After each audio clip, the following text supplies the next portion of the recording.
y decid: aún el polvo de vuestra ciudad que se ha pegado a vuestros pies, la sacudimos contra vosotros. Pero esto sabed, que el reino de Dios se ha acercado a vosotros. Y os digo que en aquel día será más tolerable el castigo para Sodoma que para aquella ciudad. Verso 13: ay de ti, Corazín, ay de ti, Betsaida, que si en Tiro y en Sidón se hubiera hecho los milagros que se han hecho en vosotras, tiempo ha que sentadas en silicio y ceniza que habrían arrepentido. Verso 14: por tanto, en el juicio será más tolerable el castigo para Tiro y Sidón que para vosotros. Y tú, Capernaum, que hasta los cielos eres levantada, hasta el Hades serás abatida. El que a vosotros oye a mí me oye, y el que vosotros desecha, a mí me desecha, y el que me desecha a mí, desecha al que me envió. Verso 17: y volvieron los 70 con gozo, diciendo: Señor, aún los demonios se nos sujetan en tu nombre. Y les dijo: yo veía a Satanás caer del cielo como un rayo. He aquí os que doy potestad de hollar serpientes y escorpiones, y sobre toda fuerza del enemigo, y nada os hará daño. Pero no os regocijéis de que los espíritus se os sujetan, sino regocijaos de vuestro nombre está escrito en el reino de los cielos. Amén. Ok, vamos a desglosar un poco este contexto que acabamos de leer, cuando el Señor Jesucristo mandó a los 70 a que fueran adelante de Él a predicar la palabra, a convertir a la gente, a preparar el camino para el Señor. Eso es lo que nosotros hacemos, esa es la misión que Dios nos ha dado, ir a preparar el camino. Amén. Ok, si nosotros vamos detallando, ¿qué fue lo primero que tenemos que hacer? Hay 9 cosas que voy a detallar así muy rápidamente esta noche. Pasos que podemos hacer nosotros para que tener éxito en nuestro ministerio. Pasos que podemos hacer nosotros para tener éxito en cualquier cosa que aprendamos. Miren el primer paso. Veamos el versículo 1 y 2. Dice: después de estas cosas designó el Señor también a otros 70, a quienes envió de 2 en 2 delante de Él a toda ciudad y lugar a donde Él debía de ir. Y les decía: la mies a la verdad es mucha, mas los obreros pocos. Por tanto, rogad al Señor de la mies que envíe obreros a su mies. El primer paso, lo primero que aprendemos, el primer principio que aprendemos del Señor dando una misión. O sea, cuando Dios da una misión es porque Dios ya te preparó, ya te escogió para esa obra, de acuerdo al libro de Efesios, ¿sí o no? Entonces, Él les da una misión, que fueran a preparar el camino para Él, que fueran a convertir a la gente, que fueran a ganar almas para Él. Entonces, pero les dice: oren. O sea, el primer principio es orar. Hermano, nada de lo que usted prenda, cuando estamos en el mundo podemos emprender cualquier cosa sin orar, porque no sabemos cómo orar, no dependemos de Dios. Pero ya como hijos de Dios dependemos de un gran rey, dependemos de Dios. Amén. Y sabemos que Dios tiene el control de todas las cosas, y quien abre las puertas y quien cierra las puertas. Ahora, pero mire, el Señor le dice que oren, y les dice por qué oren. Les dicen: oren porque la mies es mucha y los obreros son pocos.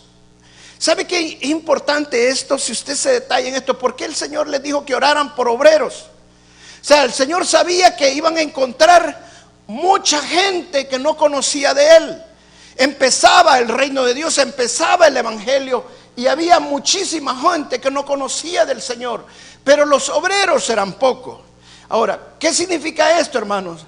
El problema es que muchas veces nosotros no tenemos éxito, es porque simple y sencillamente oramos al Señor por lo que tenemos y no por lo que nos hace falta. Y lo más importante es pedirle al Señor por lo que nos hace falta y no por lo que tenemos. Porque muchas veces pensamos que con lo que tenemos no es suficiente para ir a la misión que el Señor nos ha dado. Y esperamos tener para empezar a hacer lo que el Señor dice que tenemos que hacer.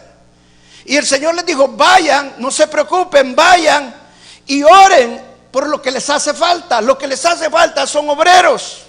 Entonces pidan obreros. Amén. Entonces lo que tenemos que hacer nosotros es justamente eso: pedir por lo que nos falta, no por lo que ya tenemos. Amén. Entonces cuando usted pida por lo que le falta, Dios le va a dar lo que usted necesita. ¿Sabe por qué? Porque si Dios lo manda a hacer una obra, Él le va a proveer lo que necesita para hacer esa obra, porque es Dios quien le dio esa misión. Ahora, ¿por qué muchas veces no recibimos lo que nos hace falta? Primero, porque muchas veces no oramos a Dios. Hacemos la obra del Señor, hacemos nuestro ministerio o hacemos lo que emprendemos, pero sin oración. Y no le pedimos al Señor por lo que nos falta, sino por lo que ya tenemos. ¿Qué fue lo que Dios le dijo a Moisés? Fíjese la pregunta que le dijo a Dios Moisés: ¿qué tenés en la mano? O sea, es una pregunta lógica, ¿verdad? ¿Por qué? Porque Dios no es ilógico, Dios es lógica. Dios le dijo: ¿qué tenés en la mano? O sea, cuando Dios nos manda a hacer algo, lo primero que nos va a preguntar el Señor a nosotros: ¿qué tenés en la mano? O sea, Dios no está diciendo en otras maneras: orá por lo que te falta, no por lo que ya tenés. Porque lo que tenés va a ser suficiente para que hagas lo que hagas. Lo demás yo lo voy a proveer, dice el Señor. Amén. Y ese es justamente lo que tú tienes que hacer: obedecer únicamente el mandato de Dios con lo que ya tenés, con lo que aunque tus ojos sean demasiado poco, pero es suficiente para Dios para hacerlo grande y para hacer maravillas en tu vida. ¿Y sabes por qué? Porque Dios es el que va a ser glorificado, no nosotros. Amén. Entonces entendamos eso, que si Dios nos mandó a hacer una obra, Dios ya nos había escogido, de acuerdo al libro de Efesios, que Dios nos escogió para que nosotros nos desarrolláramos en esa obra. Dios va a proveer para esa obra. Ahora, pero muchas veces le estamos pidiendo a Dios por lo que nos falta. Muchas veces estamos orando correctamente a Dios. Si tú estás orando correctamente a Dios por lo que te falta y la provisión no llega, la segunda razón puede ser porque no estás haciendo lo que Dios te ha mandado a hacer. Simple y sencillamente estás haciendo lo que a otro le tocaba hacer, pero no lo que a ti te tocaba hacer. Entonces siempre tenemos que estar seguros que qué es lo que Dios nos mandó a hacer a nosotros. Amén.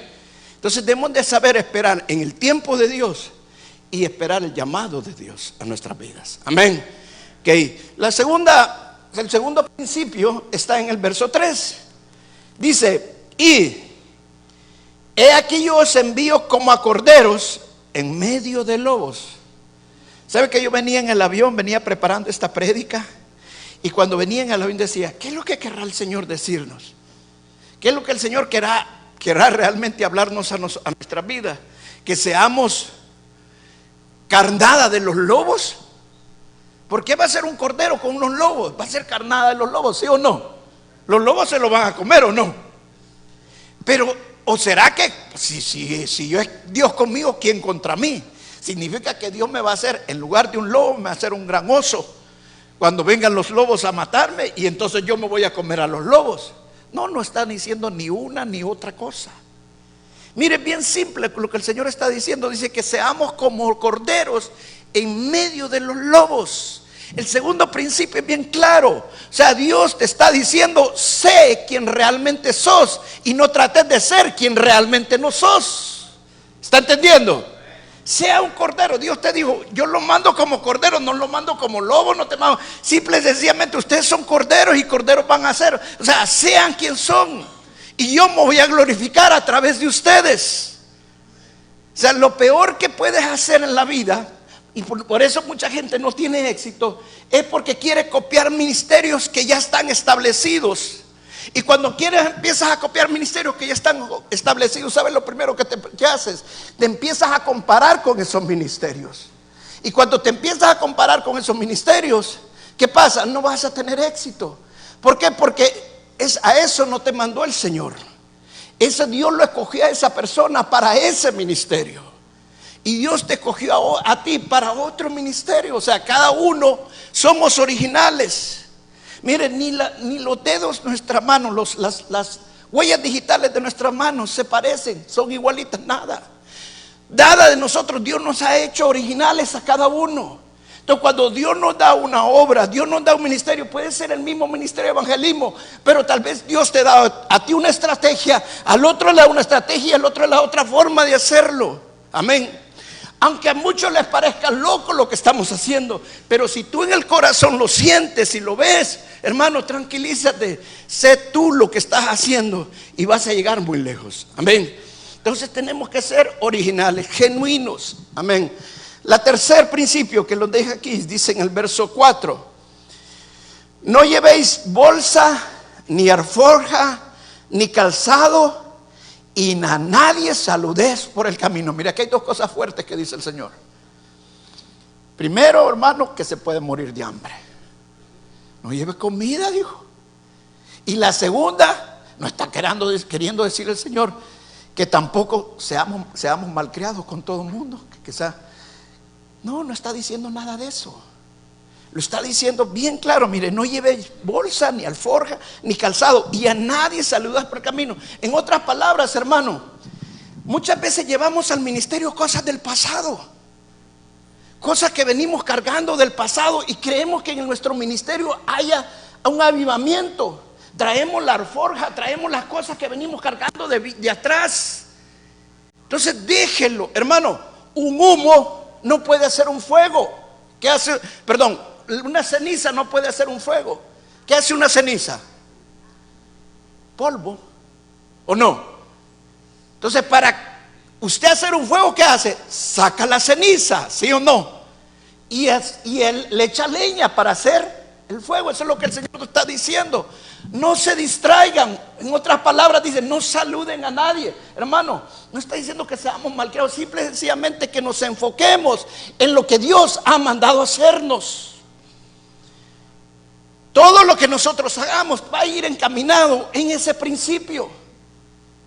Si Dios te mandó a evangelizar, si Dios te mandó a ganar al mundo, todo lo que tú hagas va a ser con ese principio. Ponete que tú vas a hacer una escuela de fútbol para los niños porque a ti te gustaba jugar fútbol y quieres usar el fútbol, pero lo vas a hacer con ese principio, para ganar a los niños para el Señor Jesucristo y evangelizarlos, y la escuela va a empezar a crecer. O sea, no nos vamos a desenfocar. Todas las cosas que vamos a hacer, las vamos a hacer enfocadas con lo que nosotros iniciamos y la meta que el Señor nos ha llamado. Amén. No llegamos a la meta, no tenemos éxito, simple y sencillamente. ¿Por qué? Porque nos distraemos en el camino. Cuarto principio, el verso 5 dice: en cualquier casa o donde entréis, primeramente decid, paz sea esta casa. Y si hubiere allí algún hijo de paz, y vuestra paz reposará sobre él, y si no, se volverá a vosotros. El cuarto principio que el Señor dice es: relacionémonos, aprendamos a conectarnos unos con otros. Mire, este es un principio que el mundo lo ha copiado del Evangelio. La mayoría de personas en el mundo profesional, en el mundo de negocios, le enseñan que la clave para tener éxito son las relaciones. Pero es igual, el Señor Jesucristo lo dijo: vayan a las casas, y cuando entren a una casa, oren por esa casa, vean que la paz de Dios repose en esa casa. Amén. Entonces, hermanos, nosotros necesitamos relacionar. ¿Sabe que hoy los cristianos estamos pensando que la gente tiene que venir a nosotros, que algo va a haber entre nosotros que va a traer? No, el Señor Jesucristo dice vayan ustedes a ellos. Amén. ¿Sabía usted que antiguamente un discípulo tenía que ir detrás de su maestro a hacer que el maestro le dijera: ven y sígueme? Pero de acuerdo al Evangelio, es el Señor Jesucristo que nos llama a nosotros. Él nos busca a nosotros y Él nos dice: ven y sígueme. Eso es lo que el Señor Jesucristo hizo. Pues eso es lo mismo que nosotros tenemos que hacer. Tenemos que aprendernos a relacionarnos con las personas. Amén. Tenemos que aprender a conectarnos con las personas. No a imponer nuestro criterio, sino que simple y sencillamente, hermanos, hacer de bendición para cualquiera que lleguemos. Dijo el Señor: no quiero que vayan a imponer su criterio, que vayan a imponer la paz en ese lugar. Entonces tenemos que aprendernos a conectar como hijos de Dios, a que empezamos nosotros también a transmitir lo que Dios nos ha dado. Y fíjense, el Señor dice: y si la paz que ustedes declaran, hay paz en ese lugar, la paz se va a quedar. ¿Sabe por qué? Porque nosotros podemos dar lo que tenemos. Lo que no tenemos no lo vamos a poder dar. Entonces, para relacionarnos es importante que tengamos la paz de Dios, porque Dios quiere que haya paz entre nosotros. ¿Sabe que el mundo no tiene paz? En el mundo no hay paz. Por eso el Señor dijo: la paz que yo doy, el mundo no se la puede dar, porque el mundo no tiene paz. Pero para que nosotros podamos impartir la paz, necesitamos tener la paz de Dios. Necesitamos vivir en la presencia de Dios. Necesitamos también tener paz en nuestra casa. Necesitamos tener paz en nuestro matrimonio. Necesitamos vivir en paz. Amén. Y la única manera es por medio de la fe, creyendo y haciendo lo que la palabra de Dios dice. Amén. Vamos al otro principio, en el verso 7. Dice: y posad en aquella misma casa, comiendo y bebiendo lo que os den, porque el obrero es digno de su salario. No os paséis de casa en casa. Mire, aquí hay dos principios juntos, pero me voy a dedicar a uno nada más: al ser digno. Al ser digno. ¿Sabe qué? Averigüé en el diccionario qué significa la palabra digno. La palabra digno significa merecedor, recibir algo porque lo merece, o sea, merecedor de algo. Eso es digno, cuando usted merece algo. Ahora, ¿puede merecer una paliza? Sí. Ese es digno de recibir lo que se ha ganado. O sea, ¿puede recibir dinero? Sí, es digno de su salario. ¿Puede recibir respeto y honor? Sí. Entonces, ¿qué es lo que el Señor nos está diciendo en este pasaje? Que seamos dignos de respeto, que seamos dignos de honra. ¿Sabe por qué? Porque somos hijos de Dios y nos tenemos que aprender a comportar como hijos de Dios. Y dice: no anden de casa en casa. O sea, cuando nosotros nos andamos moviendo de lugar en lugar, no somos dignos. Sean dignos, compórtense como dignos. La gente los va a respetar. Todo el mundo los va a respetar. Mire, y eso es tan hermoso, hermano. Mire, yo en el negocio, cuando viene un cliente que ya es mi cliente y que tiene años de ser cliente, hermano, lo respeto, porque él me respeta a mí, porque él es fiel a mi negocio. Y me lo dicen algunos: no, yo no voy a comprar a otro lado, yo solo aquí voy a comprar. Entonces llega usted a conectarse con esa persona, se gana el respeto a esa persona, se gana el que usted le pueda dar mejores precios, mejores cosas. Pues así es en el Evangelio. O sea, en el Evangelio nosotros también nos tenemos que ganar el respeto de las personas, respetando a las personas, demostrando también que nosotros nos comportamos dignamente. Amén. El siguiente principio, en el verso 8, dice: en cualquier ciudad donde entréis y os reciban, comed lo que os pongan delante.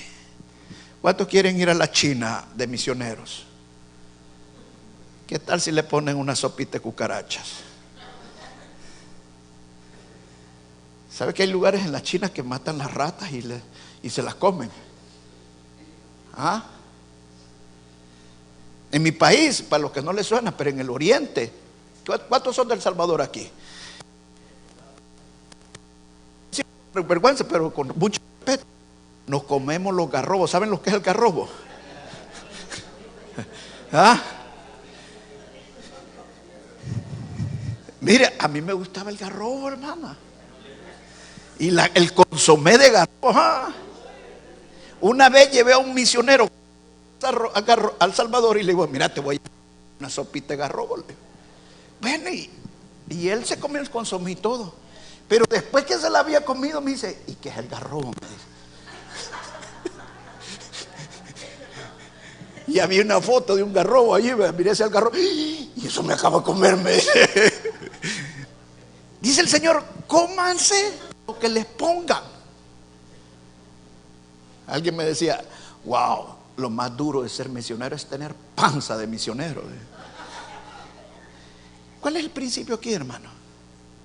Debemos de aprender a adaptarnos. Y mire, este es un principio que yo lo quiero enseñar mucho aquí en esta iglesia últimamente. ¿Sabe por qué? Porque Dios me reveló esto. Una de las cosas que el Señor me reveló es que mucha gente no está teniendo éxito en este país, simple y sencillamente porque no pueden adaptarse.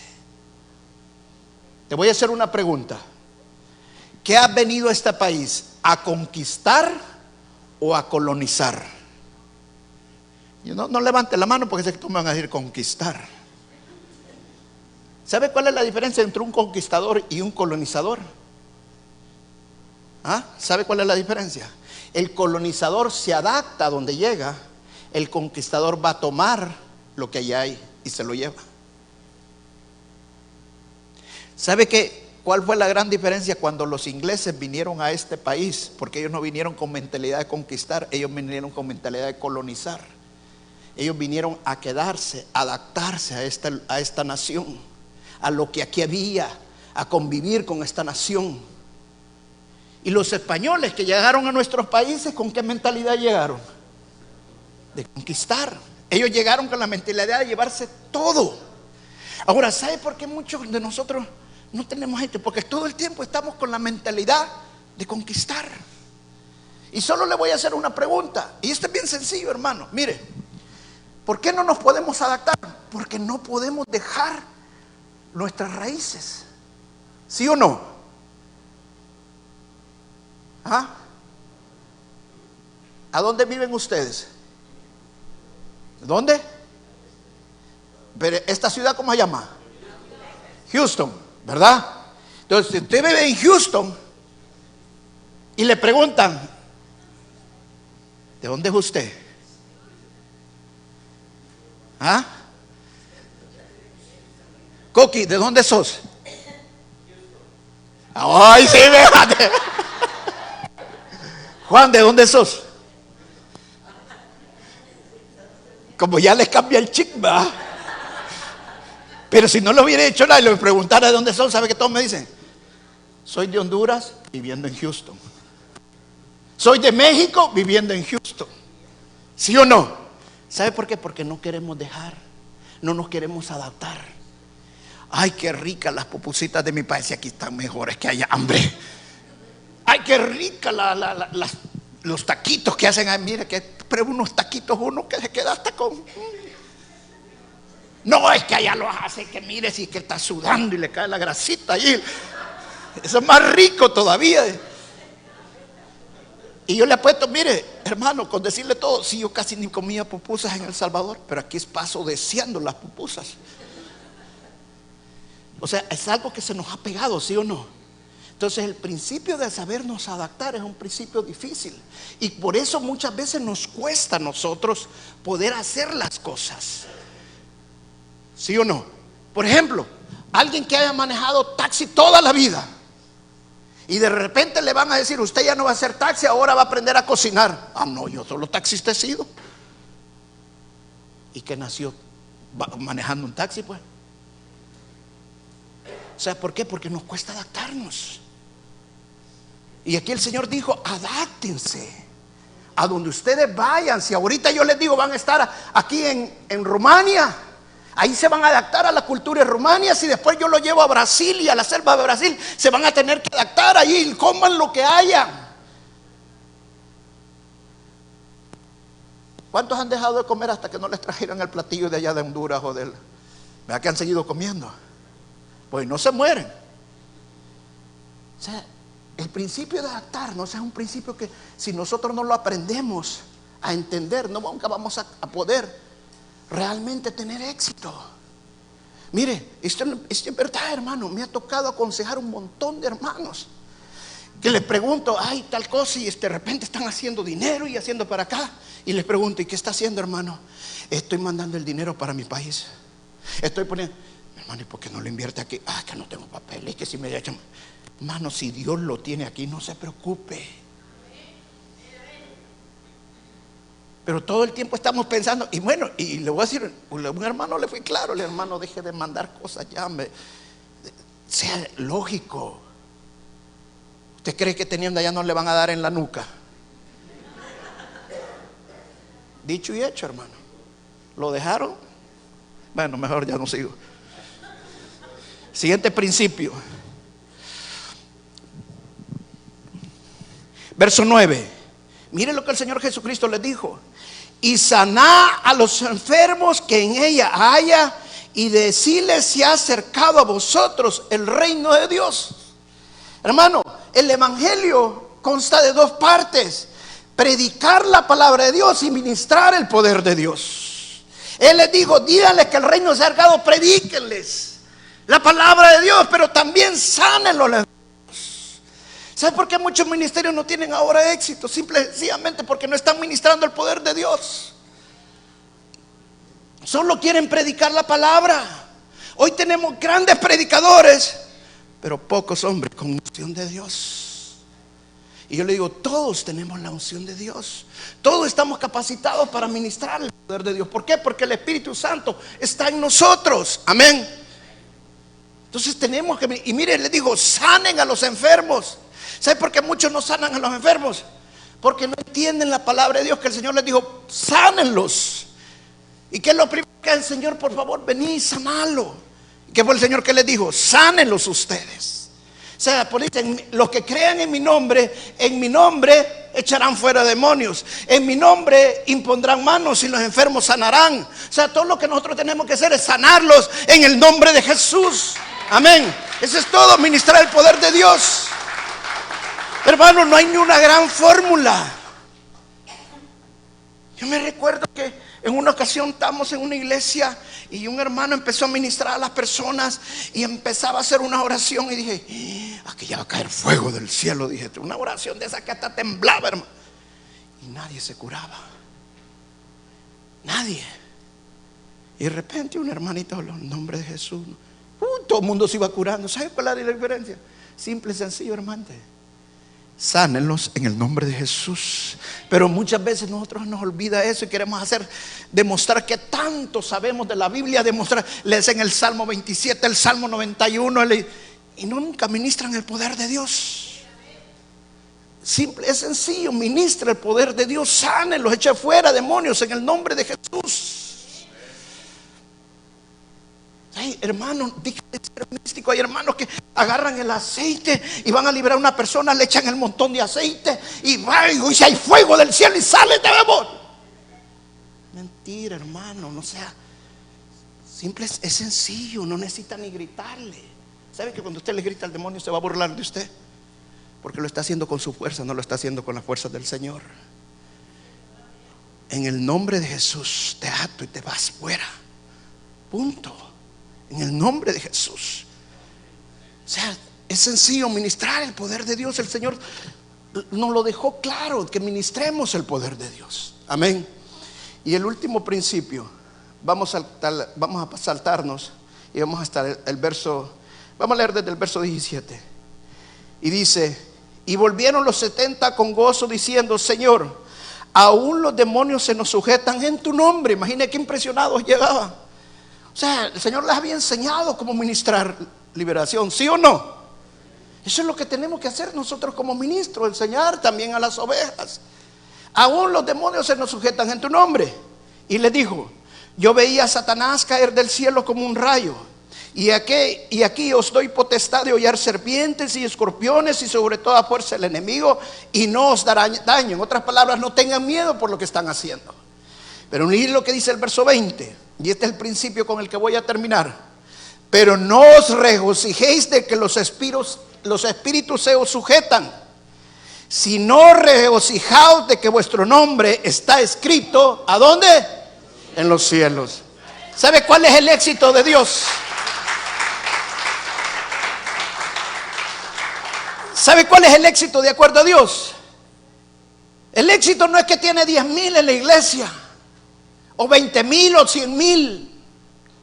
Está bien, pero ese no es el éxito para Dios. El éxito, hermano, no es que se convirtieron 5,000 en una campaña que usted hizo. Tampoco este es el éxito, hermano. Está bien, pero ese no es el éxito. El éxito no es que tu ministerio sea económicamente próspero o tu empresa sea económicamente próspera. Está bien, pero ese no es el éxito. ¿Cuál es el éxito de acuerdo a Dios? Que tu nombre esté escrito en los reinos de los cielos. Ese es el éxito. Billy Graham, cuando comenzaba su ministerio y empezaron a venir miles y miles, Billy Graham dijo estas palabras: cuando yo predico, cuando yo ministro la palabra de Dios, dice, yo estoy detrás de la cruz, dice, escondido detrás de la cruz, para que no sea conocido Billy Graham, sino que sea conocido el Rey de Reyes y Señor de Señores, porque para Él es toda la honra y toda la gloria. Amén. El éxito de acuerdo a Dios no es que nosotros seamos conocidos. El éxito de acuerdo a Dios es que Él sea conocido por todo el mundo aquí en la tierra. Amén. El éxito es que nuestro nombre esté escrito en el reino de los cielos. Ahora, ¿qué significa esto? El éxito va a depender de la motivación con que haga las cosas. ¿Me está escuchando? Muchas veces puedes estar haciendo las cosas correctas, pero con la motivación equivocada. Es triste, hermano, pero yo le podría señalar muchos músicos ahora, muchos escritores de libros ahora, muchos hombres famosos ahora, que tienen un vacío en su corazón, porque lo hicieron todo con la motivación equivocada. Y muchos de ellos todo lo contrario, porque lo hicieron con la motivación correcta. El éxito es que tú dejes un legado, y el legado va a permanecer y va a ser bendecido si tú lo haces con la motivación correcta, porque Dios va a bendecir todo lo que tú has hecho. Amén. Y va a alcanzar no solamente tu generación, sino que hasta 4 generaciones. Aleluya.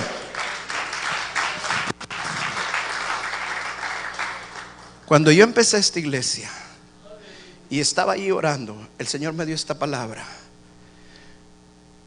tú vas a sembrar, otros van a cosechar. Ese es un legado. Ese es un legado. Un legado es cuando Roberto Quijano ya no esté aquí en este mundo, pero todo lo que se haga es como que Roberto Quijano estuviera aquí en este mundo. Que mis hijos hagan como que Roberto Quijano está en este mundo, que mis nietos hagan como que Roberto Quijano está en este mundo. ¿Por qué? Porque la bendición de Dios ha sido transmitida a ellos a través de mi vida. Amén. ¿Por qué? Porque Dios bendijo mi vida, porque lo hice con la motivación correcta. Aleluya. O sea, no es malo que tengas una mega iglesia, no es malo que tu ministerio prospere, no es malo que convierta miles, pero si lo haces con la motivación correcta, tus hijos y tus generaciones van a ser bendecidos. Amén. Dale un fuerte aplauso al Señor. Toda la honra y la gloria es para Él. Aleluya. Pueden pasar al frente, hermanos.